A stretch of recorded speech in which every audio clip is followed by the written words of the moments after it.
Well, welcome back, everyone. This week ended with a bit of a whimper. We had this market rage out to new all-time highs. The S&P 500 is on your screen right now, the SPY, and you can see that it came very close. And in fact, in pre-market yesterday, did actually touch the top end of this two standard deviation channel. The market's been operating in this channel, this statistical tool, since the true bottom back in October of 2022. Now, typically, after testing something that far away from normal being the center, a reversion to the mean likely starts. Has it started at the hard right edge? The pattern is a swing high. The cues mimic that, of course, as we've had very singular issues driving the market move. And we can see that there is a potential turn with some more downside available. Very similar to what we saw over here. It can be sticky, though. This market has not given up, that is to be sure, and is unsure about policy, growth, and whether or not rotating out of the mega caps and moving into other areas that are typically not going to remain very profitable. Is that the righter thing? Is it the righter thing to go towards higher yield bearing stocks or higher dividend paying stocks?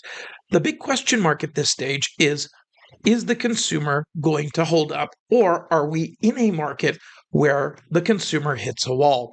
Now, to trade up at these highs, we're not going to guess at whether this breakout could happen or a pullback and then a resumption of the trend.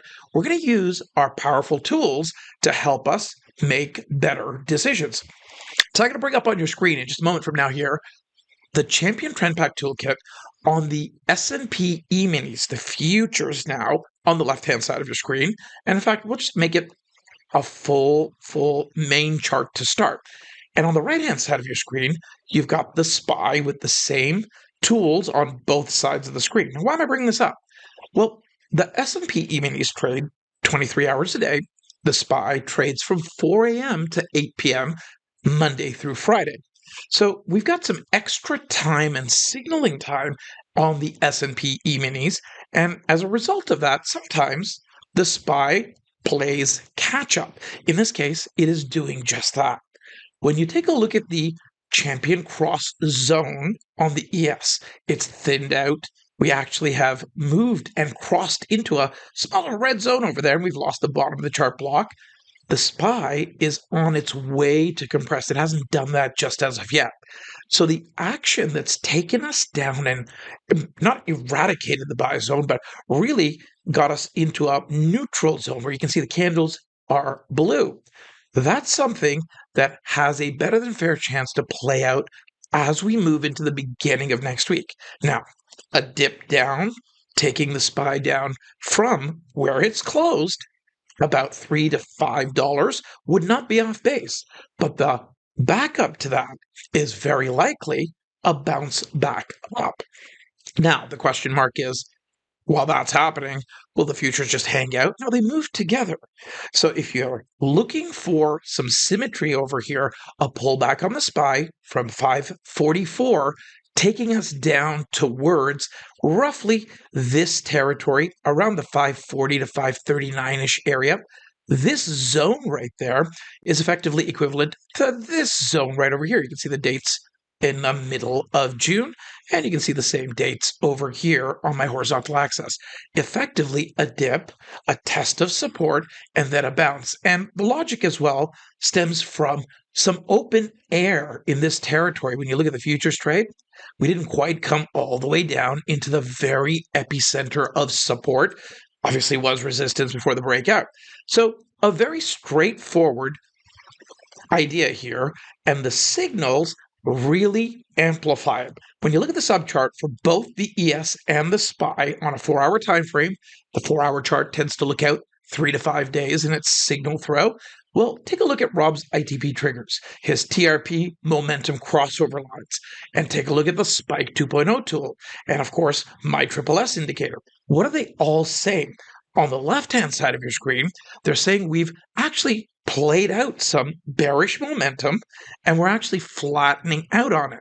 We can see that on the Triple S. We can see that on the Spike 2.0 slow spike. On the SPY, we can actually see the Triple S line pointing more down. Fast trigger is still to come down. The TRP momentum crossover is falling from a higher spot, and the Spike 2.0 tool has not come down and bottomed, akin to the yes. So we're going to very likely see a dip that is probably followed by a bounce, but that's something we're going to certainly have our eye on. What it amounts to is a market that is extraordinarily tradable overall, and having multiple strategies that really give one an edge is of utmost importance in markets like these. Tomorrow, Saturday, June the 22nd at 10 a.m. Eastern Time, Dr. Keith is going to be coming back to teach you all about Heikin-Ashi trading. He's an expert in this area, and he's going to be showing you his real-life trades, showing you how he approaches his real-life trading with this methodology for shorter-term trading and more. And it's going to be power-packed. It's not a recorded session. It's a do not miss.